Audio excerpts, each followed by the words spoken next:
Hindi mo ba naisip yun? Na inisip ko lahat yun? Kaya nga hindi kita iniwan eh. Kaya nga kahit di tayo magkasundo, hindi kita iniwan eh. Kaya nga hindi ako ng lalaki eh. Thank you. Diba? Pero ikaw, yung mga panahon na nag-aaway tayo, nagpapakomfort ka na pala sa iba. Samantalang ako, natutulog ako, umiiyak, nagdurusa.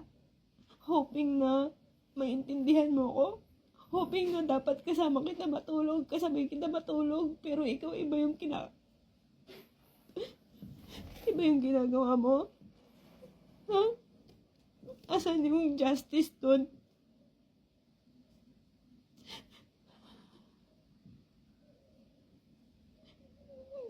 Hindi ko maisip anong karapatan mo para saktan ako.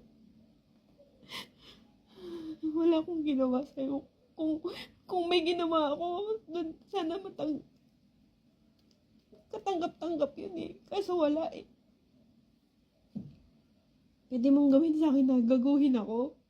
In the first place, ikaw yung gumawa niyan eh. In the first place, niloko mo ako eh. Pinatunayan mo lang.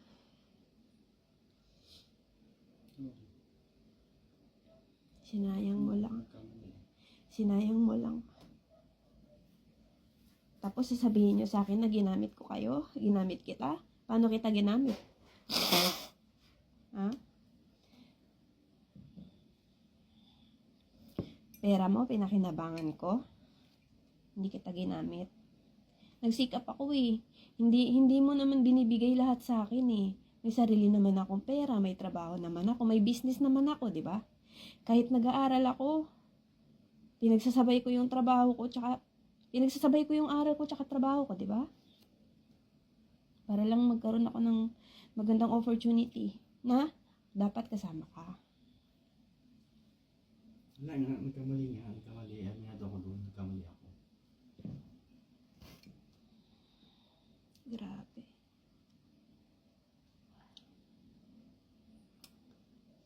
Sana pinapangarap ko sana kahit may isa man lang na magbantay sa akin para pagpagod na ako, matutulog ako.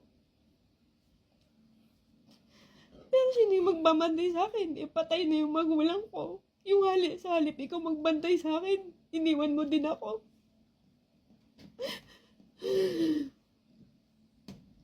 Ginawa ko lahat magpakabait para hindi ako maiwan din pala. Mas maiiwan din ako.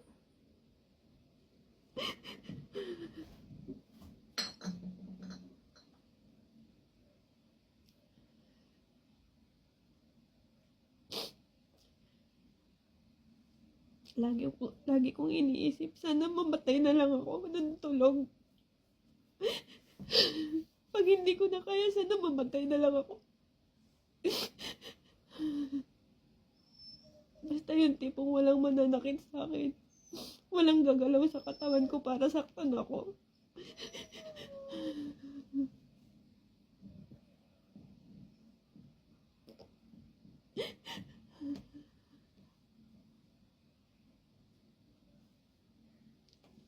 Naisip mo kung anong date ngayon? 27.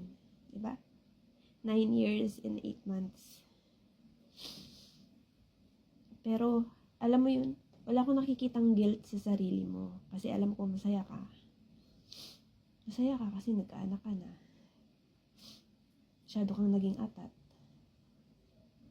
Ganti mo yan sa akin eh. Sobrang galit mo sa akin. Galit ka sa akin. Kasi kung hindi ka galit sa akin, hindi mo gagawin yan. Diba? Bakit ka nagalit na walang dahilan? Dahilan ba yun? Galit ka kasi nakapagtapos ako? Hindi. Hindi mo ano. Yun eh. Yun yung naiinis ako sa'yo kasi nagkakalandakan sa akin yung pagtatapos mo gagalit. Actually, hindi ko nga nagagamit eh.